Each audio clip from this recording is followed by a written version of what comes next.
Bueno, Jorge, muchas gracias por el contacto. Decía recién que fuiste uno de los primeros entrevistados del ciclo este año, así que un gran gusto poder cerrarlo con vos el año. Jorge, queríamos hacer con vos, acá estamos con Laura Bajás, un balance del año. Digamos, el año nos ha dado mucho en materia de política internacional, pero lo queremos hacer de una manera distinta, digamos, no entrar en la coyuntura específicamente, sino hacer una especie de evaluación y bueno, preguntarte a vos, por ejemplo, de todo lo que ha pasado, ¿qué crees que fue lo más importante que ha pasado en este 2024 en el mundo? Y eso que ha pasado mucho. Pero si tuvieras que elegir una situación, un evento, ¿cuál elegirías? El elemento inequívocamente más relevante del sistema mundial en 2024 han sido las elecciones presidenciales de Estados Unidos del 5 de noviembre, que le han otorgado un triunfo abrumador a la candidatura de Donald Trump y le han permitido volver a la Casa Blanca, cosa que va a ejecutar el próximo 20 de enero. Este es el acontecimiento mundial del año 2024. Bien. Y yo tengo una pregunta también, si usted me permite, señor Castro, que yo le quiero preguntar si tiene algún, ¿cómo decirlo? ¿Un podio? ¿Le puedo decir podio? Un podio de ganadores, de quiénes son los ganadores de este... Uno claramente es Trump, ¿no, Jorge? Y claramente, sí.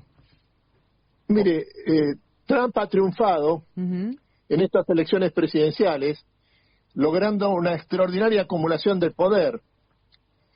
Ha conseguido 312 escaños en el colegio electoral norteamericano, que es el mayor número de escaños en el colegio electoral de los Estados Unidos desde el gobierno de Lyndon Johnson en la década del 60. Al mismo tiempo, ha logrado triunfar en los 7 estados principales, que son los que deciden el contenido del colegio electoral de los Estados Unidos, encabezados por el estado de Pensilvania, y esto es la primera vez que sucede en la historia norteamericana. Por último, el Partido Republicano, liderado por Donald Trump, ha logrado imponerse no solo en el Poder Ejecutivo, la Casa Blanca, sino también en las 2 cámaras del Congreso, el Senado y la Cámara de Representantes. En este momento, a partir del 20 de enero del 2025, los tres ramas del gobierno norteamericano, que son el Ejecutivo, la Casa Blanca, la Cámara de Senadores y la Cámara de Representantes, están en manos de un partido republicano que está liderado en forma absoluta por Donald Trump en los Estados Unidos. Sí, un poder y una legitimidad dada por el voto con poco precedente, ¿no? Al menos en la historia reciente, Jorge. Exactamente, porque además hay que agregar a esta situación de acumulación de poder de parte de Donald Trump el hecho de que se ha impuesto en el voto popular norteamericano, con una diferencia de más de 6 millones de votos respecto a Kamala Harris, que quedó claramente representada como la expresión del ala liberal del Partido Demócrata de la costa oeste y especialmente de la ciudad de San Francisco. Jorge, solamente el hecho de que Trump haya sido, digamos, haya tenido tremendo impacto, ¿no? Y que sea efectivamente la figura relevante del 2024, según lo que usted nos dice, no deja lugar a otros protagonistas. ¿Es únicamente él el que ocupa todo ese espacio? Lo que ocupa es este espacio de excepción, Donald Trump. Pero, por ejemplo, es por el hecho de que ha triunfado en los Estados Unidos, que es la primera superpotencia mundial. Esto no es una elección en un país más de cierta importancia en el mundo, sino que ha ocurrido en los Estados Unidos, la primera superpotencia del sistema internacional. Exacto. Pero, por ejemplo, podemos pensar en Netanyahu también como, salvando la distancia del caso, ¿no? Digamos, como un ganador, o al menos decir, hubo un año exitoso de su política. Sin duda. Israel ha sido el gran ganador de la guerra que se desarrolla en este momento en Medio Oriente, habiendo logrado destruir prácticamente a Hezbollah en el Líbano, y al mismo tiempo ya está en la última parte de su campaña de destrucción sistemática de la organización Hamas en la Franja de Gaza. El objetivo fundamental atrás de esta ofensiva israelí está precisamente en la República Islámica de Irán, a la que la superioridad estratégica del Estado de hebreo se ha quedado demostrada en forma más que evidente durante 2 meses consecutivos, en los que la superioridad estratégica israelí se ha puesto de relieve en forma inequívoca. Exacto, y ahora que hablas de Irán, personalmente creo que Irán es uno de los grandes perdedores del año, no solamente por esto que estás comentando vos, Jorge, sino también por algo muy reciente, que fue la caída del régimen sirio de Bashar al-Assad. ¿Cómo lo ves vos? ¿Y qué otro actor relevante podemos sumar a esa lista de perdedores de este año? Yo lo que agregaría es que el régimen de al-Assad en Siria sí. Cayó después de una ofensiva de las organizaciones rebeldes que duró 11 días y que prácticamente les permitió llegar a ocupar la ciudad de Damasco, la capital, sin combates efectivos de ningún tipo. Esto ocurrió porque previamente el Estado de Israel había destruido a la organización Hezbollah, que era la principal fuerza combatiente que tenía Irán en Medio Oriente, y que era la que le había permitido subsistir al gobierno de al-Assad en Siria a lo largo de 13 años de guerra civil.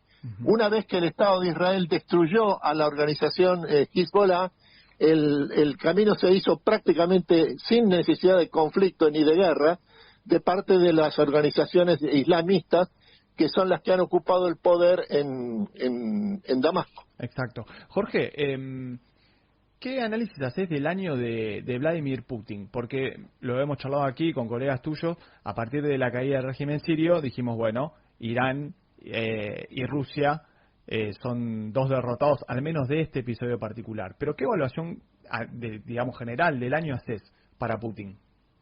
Bueno, se está a punto, estaba una ofensiva generalizada de las fuerzas rusas en la guerra de Ucrania, y el régimen ucraniano de Zelensky se encuentra claramente en una situación de derrota estratégica.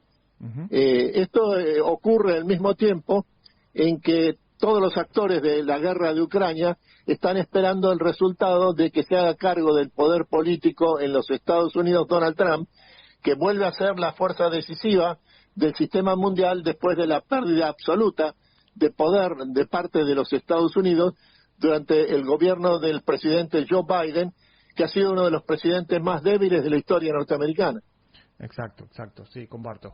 Jorge, te corro un poco de la coyuntura, digamos, y te pregunto si vos considerás que hay algún tema del mundo, de la agenda internacional, que quizás no está teniendo el rol que debería tener en la agenda, digamos, mediática, pero que habría que prestarle atención porque obviamente tiene importancia. Nosotros hace poquito hicimos una nota sobre la guerra y bueno, la situación humanitaria en Sudán, que es catastrófica y que tiene implicancias no solamente en África sino en el resto de la región, y también por un tema de inmigración en Europa. ¿Hay algún tema que vos digas esto no está tan en el tapete, pero hay que seguirlo muy de cerca?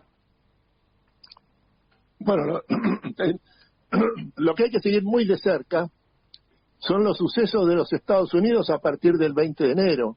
Bien. En el sentido de que ahí ha comenzado una combinación de suma de poder político de parte de Donald Trump con una manifestación extrema y extremadamente exitosa de la emergencia de una nueva revolución tecnológica de la inteligencia artificial.